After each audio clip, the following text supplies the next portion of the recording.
Welcome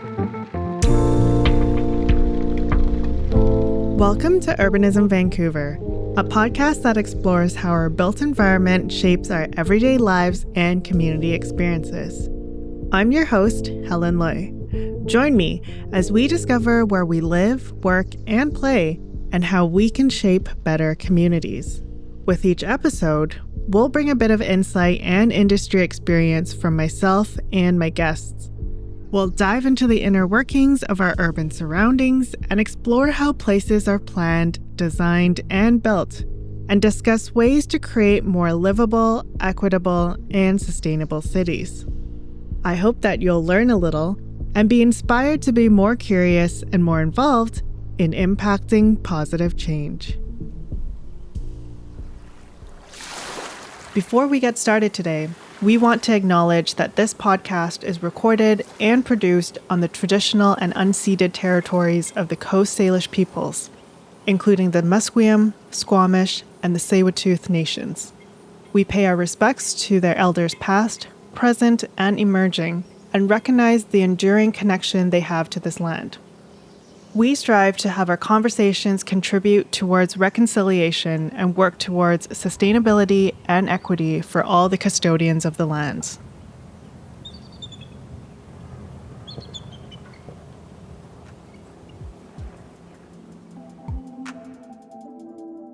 We've often heard about the importance of building public spaces, and particularly beautiful spaces, for us to gather and connect. But what makes these spaces good or beautiful? Joining us today to dig into this is Nishant Jain, or more commonly known as the Sneaky Artist, a local artist who captures urban spaces in his work.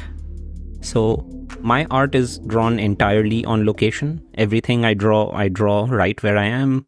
And if it's too cold or it gets really windy, then the drawing is interrupted and I draw faster in order to get to the end of it. So I feel like every drawing I've made has been an accurate reflection of where I am, when I'm there, and how I feel being there. So there are a number of things that sort of have to pass the test before I can sit down and start drawing, or even lean against a building and start drawing. And I think one of those things is just how comfortable I feel being there. So that becomes a large part of when I decide to start drawing. And that comfort is also tied towards what is the other life I see around me. Because the things that interest me, the things that I want to draw are the things that people are doing and the way that life is being lived around me. So I try to observe human activity in public spaces. And as an immigrant in different countries over the last decade, I have looked subconsciously and consciously for things that make me comfortable as an outsider and what makes me feel like I can belong here. And those kind of things tend to be just where do I see people doing things? Where do I see people feeling free to live their life, not just inside their homes, but in the way that public spaces sometimes allow us to think of even that space as an extension of our home. And the kinds of places that I want to draw, I think I want to see people who are expressing that sentiment, people who feel like they are at home, they are comfortable, they are not necessarily being driven around, not necessarily being compelled to behave a certain way, but are free to relax and live out their life, live out their day the way they want. And that, by extension, sort of gives me the permission to do the same. And I see somebody sitting and enjoying themselves, and I think maybe I can also just sit here and take out my sketchbook for a bit. So those kinds of places are what pull me towards them, and that's where I feel subconsciously comfortable enough to start drawing. I don't go out with a specific plan of what I want to draw. I think the first thing I want is to be comfortable somewhere, and then I look around for what's interesting to draw. The idea of comfort is not something that, certainly when we design spaces, that's something that comes up, like as an architectural or maybe landscape feature. We think, is there a comfortable place for someone to sit or to do whatever activity that we're imagining? But we also often use the term of, is this space welcoming? Do you feel like that's kind of the same thing in terms of what you're looking for, like an aspect of physical comfort or a sign of inviting you in as an individual? Yeah, I really think so. There's so much that goes into this kind of welcoming feeling, Does this place allow people who are different from each other to congregate? Or is it better catered to a specific demographic, a specific age group? So a place filled with people of different age groups, people of different ethnicities, somehow that will always translate to people doing different kinds of things. It always feels welcoming because you don't have to pass a certain criteria in order to be here. No matter who you are, you can feel like this is your space. And no matter who you are, you can feel like this belongs to you as well as to everybody else. Nishant offers a really interesting perspective on public spaces. Not only do places have to be interesting and vibrant, but they also require physical comforts to welcome and provide shelter. In a way, Nishant's work captures places who have passed the test of comfort, of vibrancy, and of beauty, and it is reflected in his sketches. Nishant then goes on to describe a unique and important consideration regarding how people might interact and define comfort of public spaces in different ways. Whenever you see a city that's very diverse and it's got people who have come from different parts of the world to live there, often you're also seeing a lot of different ways of living sort of intersect with each other. There are people who use parks in a certain way, and there are people who use parks in a completely different way. So if you walk by the seawall in Vancouver, then you will see some people picnicking, you'll see some people playing sports of different kinds, and then some people simply take a picture and stand for a while and then they're gone. So I feel like a welcoming place is one that does not set a template for what you should be doing, but it allows you to express yourself in different ways. I think the fundamental requirement is that it puts you at ease and nobody feels like they are being put into, some kind of conformity of behavior. So the place that I would feel like drawing is a place where I can see that happening, a place where I can see that there are different people here who are expressing themselves in all kinds of interesting different ways. And those are the different little things that catch my attention. And then those are the little things that I want to capture in my sketchbook. So in your experiences, can you point us to some places maybe locally in Vancouver that people might recognize that you think are kind of do this the best? And then maybe also some international examples as well? Sure, yeah. So in Vancouver, I think we're very blessed with incredible natural beauty. As an artist, whenever you're looking at an empty page and you're thinking about what to put in it, the simplest way to think about it is that you think about what's in front of you, what's behind it, and what's behind that. So your foreground, your middle ground, your background. I like to think of my page in terms of these 3 layers, and I want something interesting in each of these 3 layers. And Vancouver makes this really easy because always in your background, you have beautiful mountains. Always you're going to have dramatic cloudscapes or something very interesting, big trees or something or the other like this. And it's so simple to find something very picturesque. And it's so simple to find something in which there's something happening in your foreground and it's beautifully arched or framed by something in the background behind it. So Vancouver makes it really easy to be an artist. I just have to walk with an open mind and keep my eyes open and I'll find something everywhere. I really enjoy drawing by the seawall because always I find people doing lots of interesting things. There are people who are comfortable in the water, no matter what weather it is. There are people who are on boats, and then there are people who are on the sand, people walking by. Someone is cycling, someone's jogging, and some people are taking walks. So this kind of diversity of activity is very interesting to me because I'm only looking for the things people do. And anywhere I look in these places, I find lots of people doing lots of different things. So I enjoy drawing by the seawall. I enjoy drawing in parks because I think about public spaces a lot. Coming from India, we have a dearth of usable public spaces. I think there's been an idea that that becomes more about thinking about the 4 walls of your house as your living space and not the area outside it. But the more time I spend in parts of the world where public spaces are given priority, I found so much liberation in thinking that my house, my home, the place where I live my life does not have to be the square footage that I'm paying rent for. That even places outside it belong to are part of my world. Sometimes you don't even have to interact with them. Like I don't care to climb mountains. I don't care to be on top of a snow-capped mountain. But it's lovely if I can stand somewhere, be reasonably warm and see something interesting that is in my park, as I might like to think of it. And behind it, I can look at my mountains that are really far away.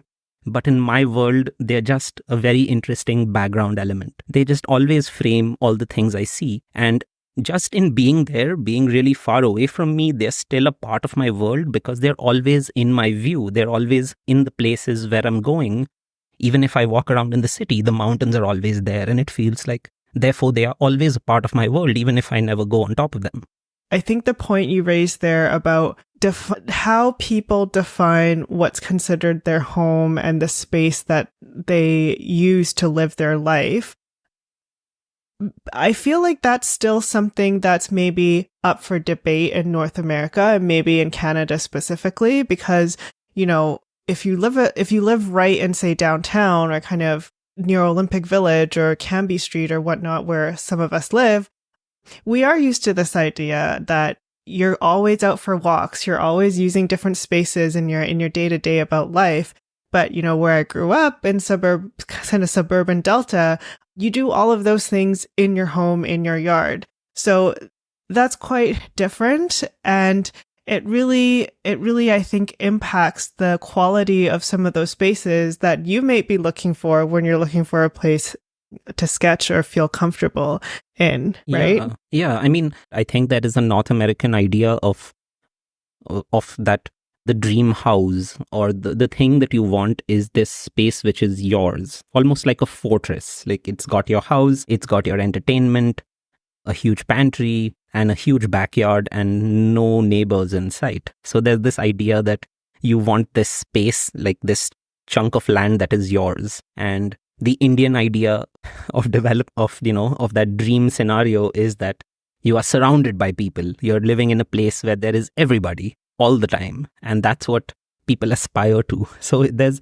a bit of conflict between these two things. And I was lucky to live in Western Europe for a while, and they have this dedication towards public spaces and public amenities and lots of areas where you spend your day in the summertime when the weather's good. Why would you live inside your house? Why would you spend your whole day indoors? There should be places where you just wander, where you're amongst other people who are also doing the same thing. And in a way, you are sharing in what you as citizens make possible together. These public spaces are part of the things that we pay for, part of the things that we want, and part of the things that we like having around us. Even in a place where you might not have large homes, you have a large park right outside. So you don't need to have a backyard if you have a large park right outside. Nishant has a really beautiful perspective of looking at spaces that I want to emphasize. Beautiful, well-designed, and comfortable spaces, whether naturally occurring or man-made, give people permission to be themselves and to feel free to interact in the ways they see fit. This, in turn, allows them to envision these places as extensions of their home, which fosters greater belonging, pride, and a sense of connectivity, which improves community and well-being. Nishant and I then explored the relationship between diversity and public spaces. I like to tell people that I lived in Europe for about 5 years, but if I had continued living in the Netherlands, in my case, if I had continued living there, I wouldn't actually have become an artist. The art only came to me after I moved to North America and I started to explore this very different world. And I think the diversity has something to do with it. Western Europe, the individual countries in themselves can be quite homogeneous.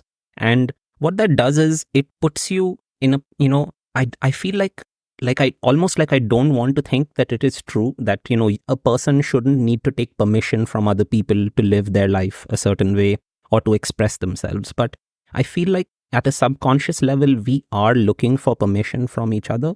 And we're looking for examples in our environment that will validate us, that will give us some strength to do what we want to do.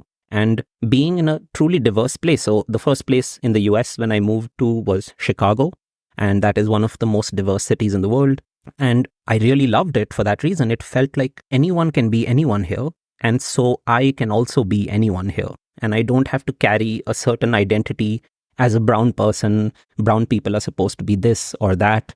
And therefore, these are the things I'm permitted to be. These are the ways that I'm permitted to exist. And Chicago made me feel like anyone can be whatever they want. And it's such a cliche to say that America gives you freedom, but in this little sense, it did give me the freedom to express myself. So I came to Chicago to do research because I was doing a PhD program. I was a mechanical engineer, and being in Chicago somehow gave me the strength to leave my academic life, to quit my PhD and start drawing things.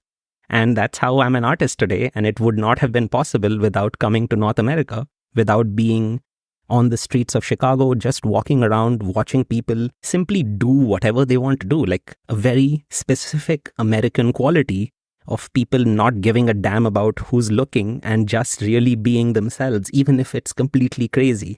And Canada is less so, but I think America gave me that confidence to try to be this thing. Coming to Canada, being in Vancouver, has been a revelation in its own way, because I feel like Vancouver is diverse in a way that even America is not. America feels like it has more economic segregation between different ethnicities.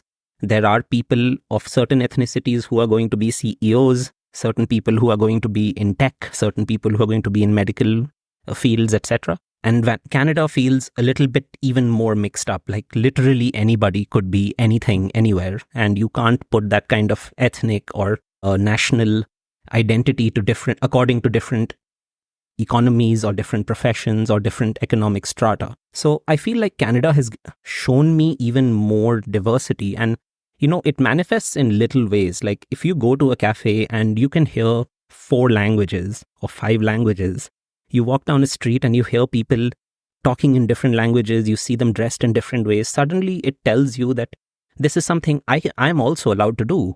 I could be speaking in my native language here, and I don't have to feel obligated to speak in English around these people. Just because they're around me doesn't mean that I have to conform to their standard. And these little things, I feel like we take permission from our environment. So there are these little bits of permission you take from people doing these things around you. And then you see someone who is like you doing something like that, and then you feel, why not me? And we all need these little permissions, especially when so much of the world is moving around and people are in places that they didn't grow up in. People are in situations that the previous years of their lives have not prepared them for. So we're always looking to pick up little bits of permission and space from inspiration from other people around us. And Vancouver is just one of the best places to do so. Nishant's story demonstrates how the physical space around us can empower us to shape our identities differently. And in his case, it gave him the freedom to pursue a new career. Nishant then goes on to share more experiences abroad. So I grew up in India. I grew up in Calcutta, and then I studied in another part of India. And the first time I left the first time I left India was when I moved to the Netherlands to do my master's degree. And that's my first experience of what gets called the first world.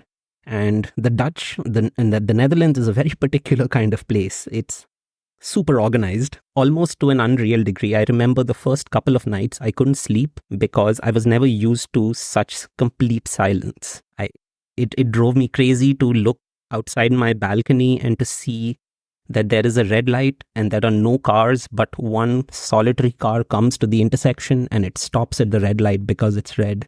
And there's no traffic at the intersection at all, and they could just go, but they're waiting for the green light. Just because the light says red, they don't go. And I kept thinking, this has to be fake. Like this, how can real people behave like this? You can see the empty street. Why wouldn't you just go? And this was the Indian person in me speaking. We grow up thinking that the system is just there and you're supposed to find your way through it. And a bit like people going through private land and camping wherever they want. You're supposed to just find your solution, find your path, and not trust in this larger system. But being in the Netherlands, I learned that people implicitly trust, the amount of implicit trust in the government and in the services and in the way of life, and this idea that we behave a certain way and that helps everybody get along.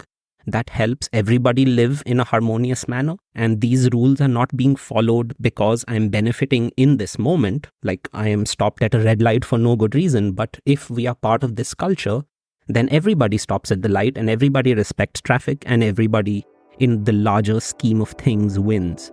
Nishant's observation in the Netherlands demonstrates an interesting example of how our social values and culture are reflected in how we interact with our physical environment. He shares his observations in other cities. When I moved to the US, the first thing I noticed was this little thing that, you can't have an interaction that is not economic with a stranger. So the first thing I noticed about being in Chicago was how much I had to, like every single day, I was giving money to somebody over something. And that was the basis of human interaction. Economic transaction is the basis of human interaction between strangers. And it just felt so strange that again and again, if I want to exist anywhere outside the square footage of your home, if you want to exist anywhere on the streets, you want to do anything, at some point or the other, you have to spend money. If you want to sit somewhere, it's going to be a cafe, so you're going to have to buy a coffee. If you want to go out with friends, you have to go to a bar, and then you'll be spending money again. And in Europe, it was a little different matter because you could be doing so many things that have nothing to do with spending money. If you want to meet people, you could simply meet them at the beach. You could simply meet them at one of the hundreds and hundreds of parks and just sit at a bench. It's not that there are no benches in the US. It's not that there are no parks in the US. I think it's almost a cultural idea of how people should relate with other people. What are the things we should do? So I'll give you another example. Like I went on vacation to Budapest, and in Eastern Europe, they have looser rules, looser laws about drinking in public. They're quite okay with drinking in public. So in Budapest, apparently, I was told everybody just drinks outdoors. You don't go to clubs. You don't go to expensive bars. You just buy alcohol and you're sitting in the parks at night, and the whole city is scattered with friends in different groups of 3 and 4, just drinking on the street or by a park or on the grass. And it felt like as if they owned all of these things. At night, at midnight, I was standing outside the Parliament building in Budapest, one of the most beautiful buildings in the city, and it was dotted, the steps of the Parliament building of Hungary were dotted with lots and lots of couples, lots and lots of friends with little bottles of alcohol, spending their evening. And it felt like as if they really have control over their spaces. This is their space to do with what they wish.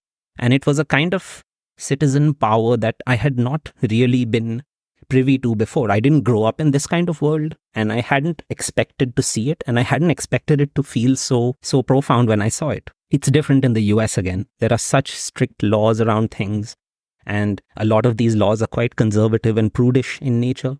And people grow up in them and they internalize those things. And so people have different attitudes towards alcohol and how to behave around alcohol, how it should be consumed, what should you be doing when you consume it. So it's been a very interesting contrast to observe. Firstly, I was observing it as a student. And only since I left my PhD program have I started observing it as an artist. Having a sketchbook in my hand has changed these observations so much because now I'm really spending time with them. I'm sitting and I'm watching how people behave.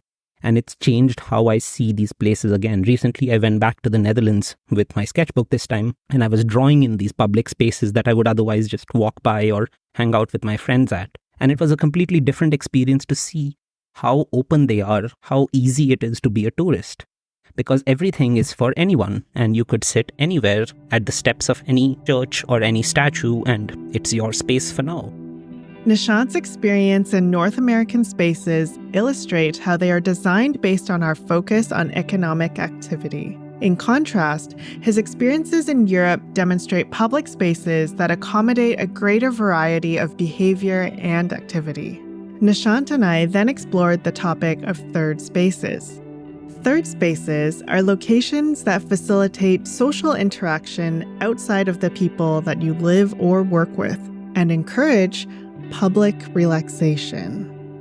The first time I came to the US, I found it so bizarre that people were seemingly working in cafes, that people had their laptops and they were using the public Wi-Fi to connect to calls and typing away, and just one cup of coffee beside them. And I thought, this is just the silliest thing in the world. Like, why would you work in a cafe? But the more I saw it, I started to understand how cafes are fitting into this infrastructure that a city provides to people. And cafes do this incredible, irreplaceable public service. They provide Wi-Fi and they give you a warm place, a warm, safe, dry place to sit. And freelancers need that kind of room, especially people who work completely by themselves. sometimes even if you work by yourself, you like to be surrounded by other humanity, and cafes give you the space to do that. And it's such an incredible thing to have as part of your culture, as part of your infrastructure, as part of the possibilities of how a person may live their life. And it's so liberating. It never occurred to me until I saw people do it. And I thought, I can also just get a coffee and just sit here with a book. And I won't be obligated to spend more. I won't be obligated to leave my seat for somebody else. I have the right to occupy this space. This is what everyone here does. I want to tie that back to something you said earlier when you said coming to North America, you recognized or you noticed that every transaction was economic. And so this idea of the importance that the cafe role plays, I wonder if that has anything to do with the availability or lack of third spaces, right? Because like you and I, like the three of us met at a cafe. Normally when I meet people for, the first time, it's at a cafe. Unless it's really nice outside in Vancouver, then maybe you go for a walk and you still have coffee in your hand, like along the seawall, right? That is a norm or like a cultural, social thing you pick up here when you come to Vancouver, like you just said. So for places where, that's not the culture, do they have other spaces? Where are people working at then? And do we have those spaces? Yeah, it's so true. So India hasn't for the longest time had this, but now with cafe culture getting everywhere, it is becoming a thing.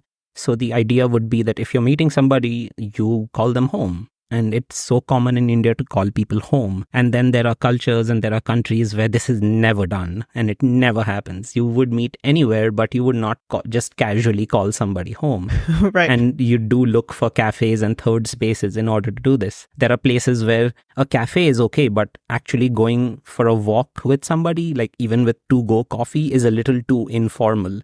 You should at least, if you're meeting somebody, meet them for a meal, meet them to sit down somewhere, and walking is too informal or too casual and not respectful enough when you are a quote-unquote host asking someone to meet you. So it's interesting how these different things sort of sit together and how cafes sort of allow that. I wonder if cafes also qualify as third spaces, because you do need, like, the entry ticket is a cup of coffee. Yeah, your thing about, when you were in Chicago, everything was an economic transaction, yeah, right? Like I couldn't think of meeting somebody at the library in Chicago because public services in America are underfunded and they're not as well kept as a lot of other spaces.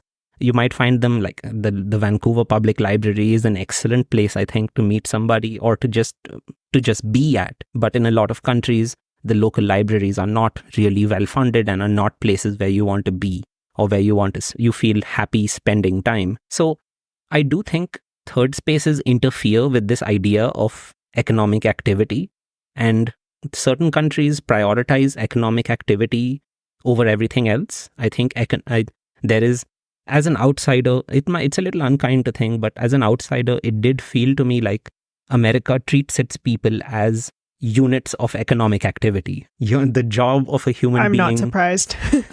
And it comes into you, like it settles into you as a person that your job is to keep the economy running. That's the highest beauty of a citizen. Yeah. To put $1 into the cafe system, to put some more money here and there. And that's how you feel like you did your job as an American. You lived your day as an American because you took your $1 and you spent it on something and you got something back. And it becomes part of how you are, because that's how it is everywhere. It also becomes part of our landscape, right? Like then you have places where the fee to entry is always requiring a fee, like a physical fee. Yeah. And there's nobody finding it odd or nobody thinking that maybe things should be a little different. Often this also, it slides into economic like a caste system between people. If you can't spend the money, then you don't deserve to spend time here. So if you don't have the cash to buy coffee, you cannot be in this cafe. And we see like movements against this now. Like cafes had to allow people to use their restrooms even if they weren't buying coffee. It's sort of part of this idea that cafes have a civic duty or a public service that they're providing. There aren't necessarily public restrooms, so a cafe restroom should open up to a person regardless of their ability to buy a coffee in that moment. And that it seems to come from this idea that we do need certain things for everybody, regardless of the money that they can spend. And I really love that. I feel like any place where, like, that's why I love the Vancouver Public Library so much. Like, the downtown structure, the main library is just amazing to me because you don't have to say anything to get in there. And it can be raining outside, it can be snowing outside, but this is a warm place where you can just walk in. You don't have to prove anything to anyone. Nobody can ask you for any ID. You just walk in, you have Wi-Fi, you have a restroom, you have a washroom. There are services that you can use. You can use, even if you don't have a device, you can use the computers there to do whatever you want. There are people watching movies, and great for them. Like, I feel like it's such a good thing to look and to see that people have a right to exist and have a certain minimum threshold of services that they deserve to avail simply by virtue of being human. They don't have to have cash in their pocket to deserve this. This is simply the baseline that you get because you are also human. And I think that's what society is about. And I just love to see little expressions of that in different kinds of public spaces that we have. I wish we had much more of that. I think the Vancouver Public Library, the one downtown particularly, is amazing and it's beautiful and it has so many resources, but it's one place of all of Metro Vancouver. I'm sure there are other local examples too, but it really, like, the way that we design our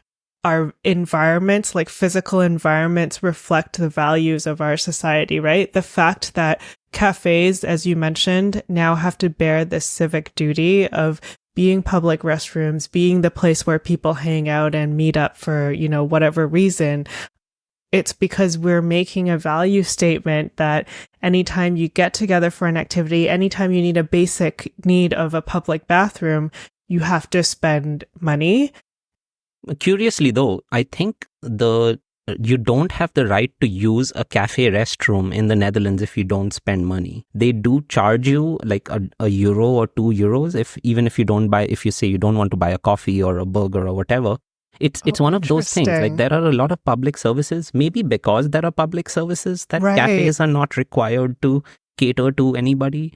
So this idea of the cafe as performing a civic duty, an essential public service, is less prominent because there are public services. It's one of those things that I was also thinking about. I've only, in 5 years in the Netherlands, I saw one homeless person, one person asking for money. And I was just amazed because it happened in year 4 or something of my living there. And I'd just never seen somebody ask for money because the government supports everybody. And it made me wonder if your government does support, or if you have this sense that the government is here to support anybody who needs it, what does it do for our reaction to somebody who needs something in front of us? And if you feel that your government is not good enough at supporting people, that poor people are suffering and there aren't enough services that they need, and the government is not inclined to provide them with those services or unable to provide them with those services, does that make us more compassionate towards people who are in need? So a controversial idea, do people in North America, out of the good of their heart, give more to the poor than people do in Europe because they just expect that the government is going to step in and take care of them, so I don't really need to be doing anything right now?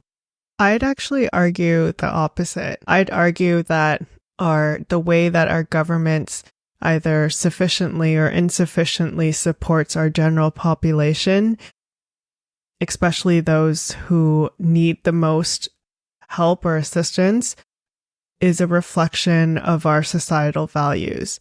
I think that in the Netherlands, I mean, again, I've never been there, but I would think that because the government has strong supports and they prioritize the importance of ensuring that almost everybody is housed, then that is a reflection of its citizens. And I would expect that if someone did see someone that was unhoused, therefore they follow that same kind of societal value of like, so everyone deserves, a home, or everyone deserves a little bit of support. Whereas I feel like the reflection here in North America is a lot of discussions of, people shouldn't be getting government handouts. People shouldn't just be getting free money. And so this acceptance of a lot of people who are in very difficult situations, who are unhoused, it's this feeling of, oh, well, there's no money for them, or I wouldn't give them money because it's not deserving. Right. And somehow they have done something to deserve this, or they're avoiding doing the things that they should in order to make a better life. I think I feel like that idea is even more like, it is such a deep part of culture, because in India we have a situation with a developing country, and we don't have the means to help every single person who needs help. But we do have a long history and a cultural mindset of understanding the fact that a lot of people are just in unfortunate situations, and life is a little unfortunate. There is a different way of thinking about life, as opposed to the American dream or manifest destiny. I don't know what is the right way to think about the psychology of what is life in North America, because so much of it is influenced by the notion of settling and then grabbing land, and settling and then taking everything you can, as much as you can in your lifetime, and that being your goal, that being the purpose of a life. And there is a slightly different, actually very different idea of what is the purpose of a life in India. And a lot of it is around the fact that some things are just beyond us, and maybe you work hard your whole life and you still don't succeed, and maybe you do everything right and it still doesn't work out for you, and you have to accept that as well. So the fundamental unfairness of life, and how none of us are above that, I think there is a sense of that. And if that is a part of your culture, then your culture does think about poor people and what we can do for them in a different manner than if you do believe that it is possible for me to get everything I want if I work hard enough. Therefore, it should be possible for them to get what they need if they just worked harder. Yeah, I totally agree with you. It's like this, it's the two sides of the coin when you talk about this idea of North American, the freedoms and the independence. You have every opportunity at your fingertip. Therefore, if you're not taking advantage of it, if you're not, living the American dream, then you have no one to blame for yourself other than yourself, right? Is kind of this concept. And of course, it's entirely rooted in a lot of systemic racism and... Of course, totally, yeah. And sorry if I keep trying to tie it back to physical, aspects, but I think that also creates more hostile landscapes, right? Because this idea that if you work hard, if you are taking your opportunities, you should have that house, you should have that yard. Why do we need to create public spaces that are free, that provide shelter, that, Because you should be relying on your capabilities to provide for the things that you need. And if you don't, it's an economic transaction. It's, right. So true. Figure out absolutely. the money to buy it for yourself, right? Yeah. Figure it out because I did it. And so how hard can it be for you to do it? Yeah. Oh man, that I could go on forever about that stuff. But I want to loop back a little bit to going back to third spaces, and Europe is always used as an example, right? When we're looking at designing great plazas or, Italian piazzas or whatnot, right?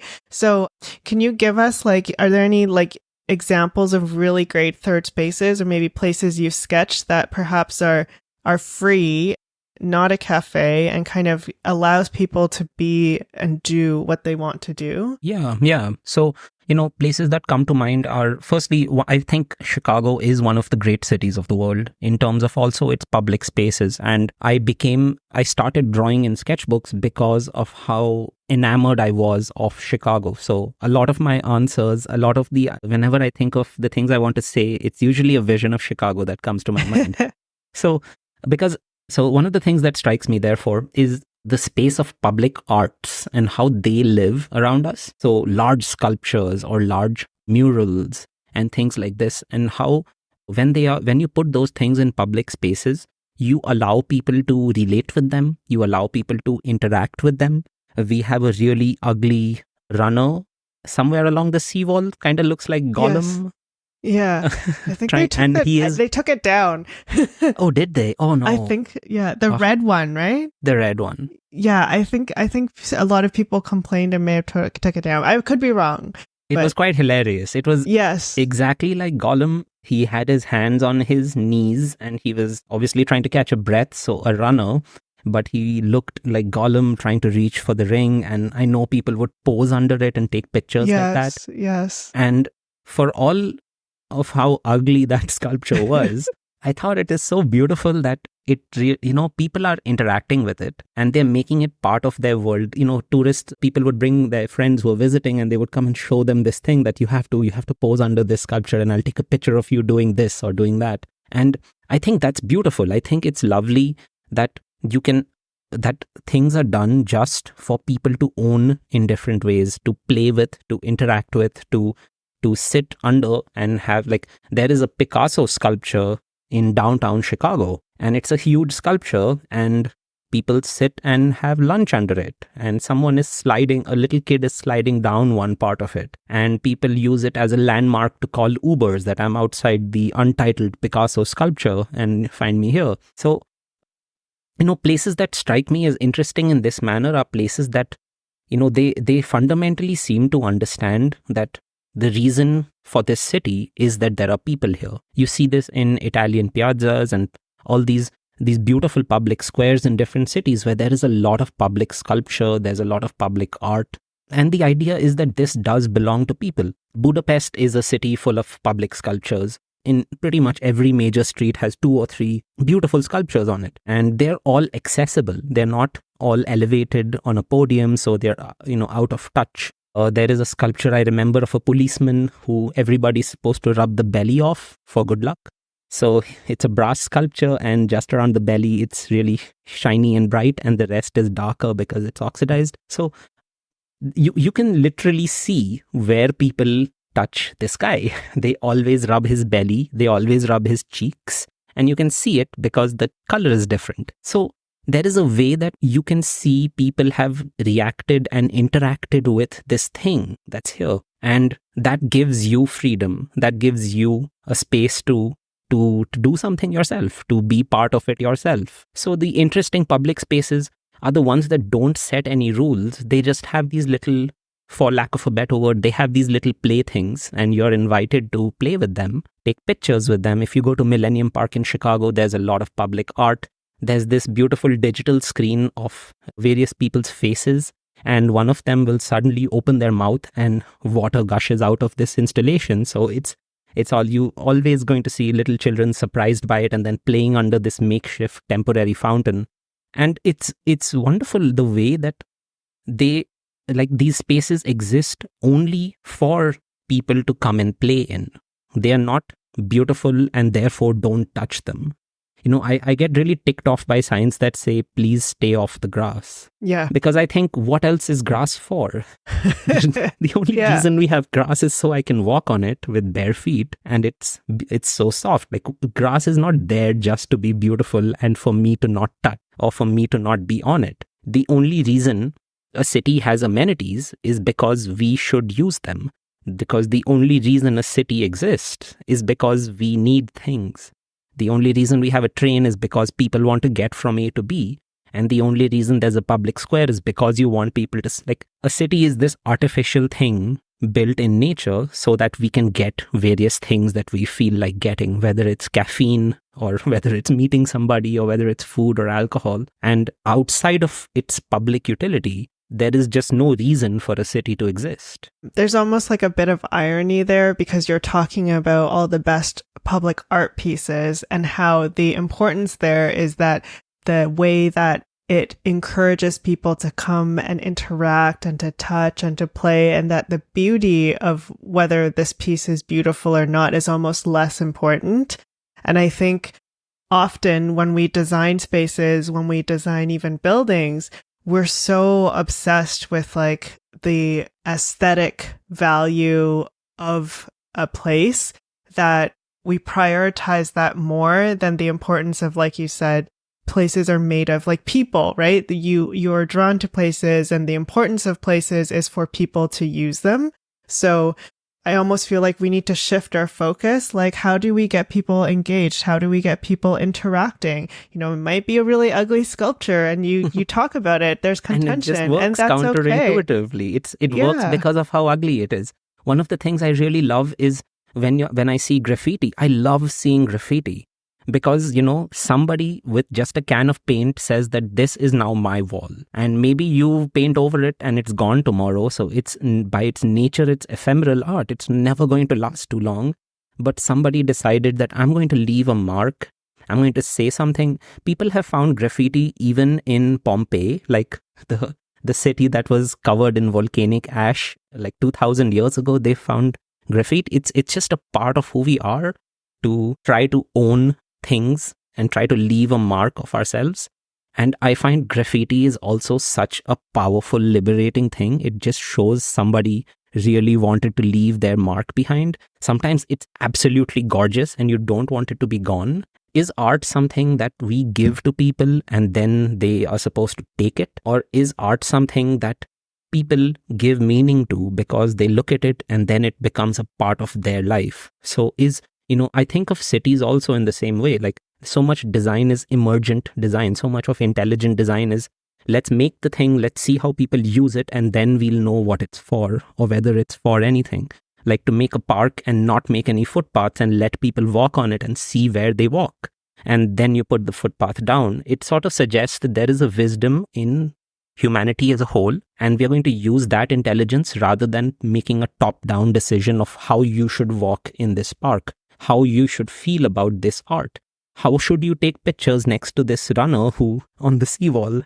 And should you be making fun of him, or should you be feeling reverential towards this piece of public art in front of you? I feel like the more people feel empowered that they get to choose what it is and how it is and what it means, the closer they feel to their city and the more powerfully they react to how things should be in the future, how they want to make it, because they feel like they are part of it. Yeah. Oh, I love that. That's like, if I could put it another way, to me, it almost feels like being able to interact and put a piece of, how, whether it's graffiti or rubbing the tummy of the statue or whatnot, it's you leaving kind of like a mark, but then it also, that's your connection to that environment, right? And through that, maybe it's a bunch of those little things. It's your interpretation of that community, of that neighborhood. It's the things that kind of make it not just physical things, right? It has a meaning and a relationship. And often when we design new places and new buildings, we spend so much time nitpicking all these details because I think we like to pretend that once the building is done and the neighborhood is completed, that's it, right? This is a fully formed thing. And now, we're done, people move in, and this is a complete neighborhood and community, when, like you said, that's just the beginning. It's that then you bring the people in and they should be dictating how they go about defining that and their relationship with the physical environment. I wish that when we do our new buildings, things could be a little bit messier because, like you said, it gets changed. It's emerging. People come in and they decide, I don't want a bench there. I don't want to use it for, this whatever function that the landscape architect would have thought was right. For. Yeah. So I think I'm going to wrap up with kind of a last question that I may have asked you already, but you've been to all these places. You obviously really love Chicago. So is Vancouver home for you now? And if not, what do you identify or define as home? Home is very difficult to define. I've spent so many different parts of my life, different phases of my life in different places, and I think I will always relate them to that. So at this stage in my life, I'm even rethinking, what does home mean? And can it be a singular place? Or is it supposed to be a patchwork of different cities that live inside my head for different reasons, and places that I visit, or even if I don't visit them for a year? If somebody asks me where I'm from, I'm still naturally inclined to say that I'm from Calcutta in India, and I haven't lived there since 2006, but that doesn't change the fact that that is home. So I do think that I want to live in Vancouver, and as a family we want to live in Vancouver, and we want to spend time, we want to be in this part of the world, partly because we're really tired of moving around, but also because it's just so beautiful. It's just one of the most beautiful places that I've ever seen. It's possibly the most beautiful city, thanks to these mountains, thanks to this weather, thanks to the ocean. Thanks to no merit of us.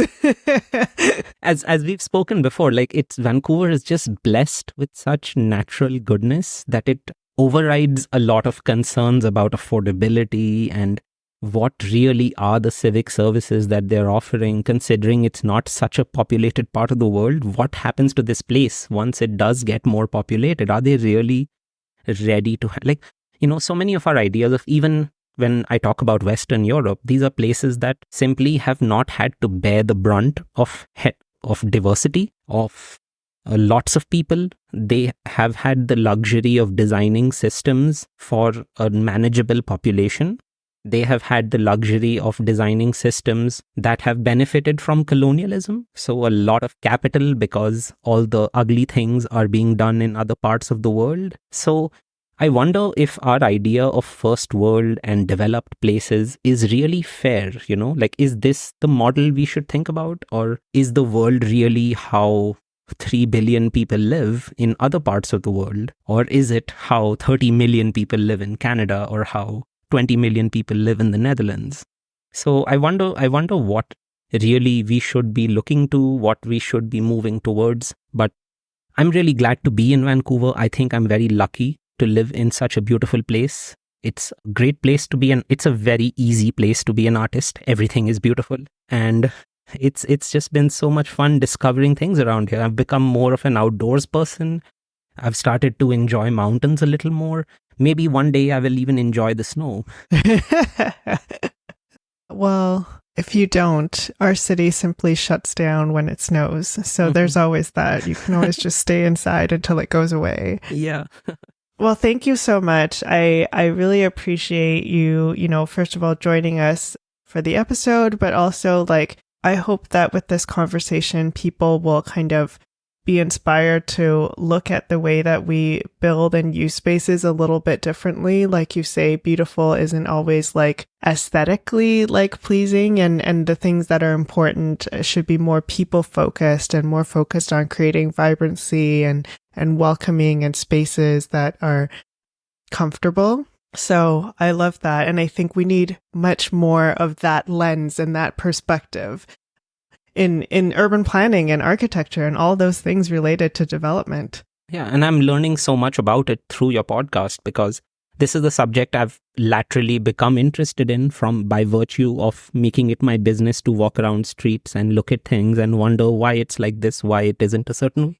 But I don't have knowledge of it, and your podcast lets me put more framework around the things that are just big questions in my head, and I can't figure my way to the answers. But it's really great to hear from planners. It's really great to hear from people in government and people outside government who are working on these things, and they have a framework, they have a step-by-step process to how these things happen, and I love to learn that.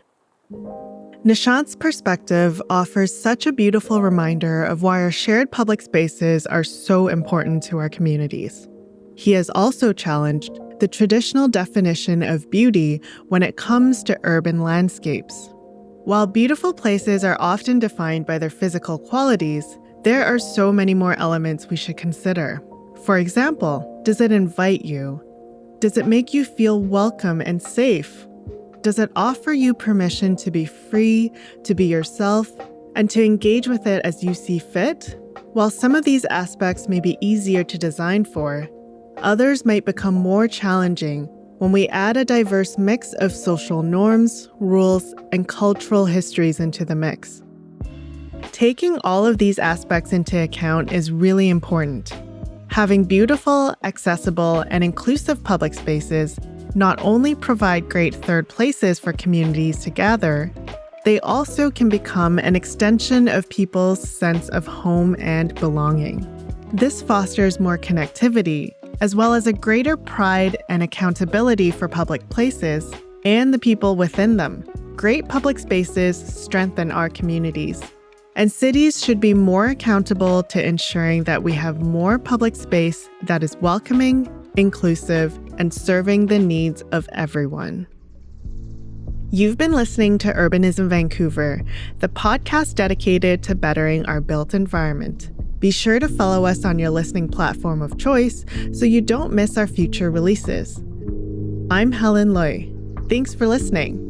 This podcast series was independently funded and produced by myself and Aaron Johnson. Visit us at urbanismvancouver.com.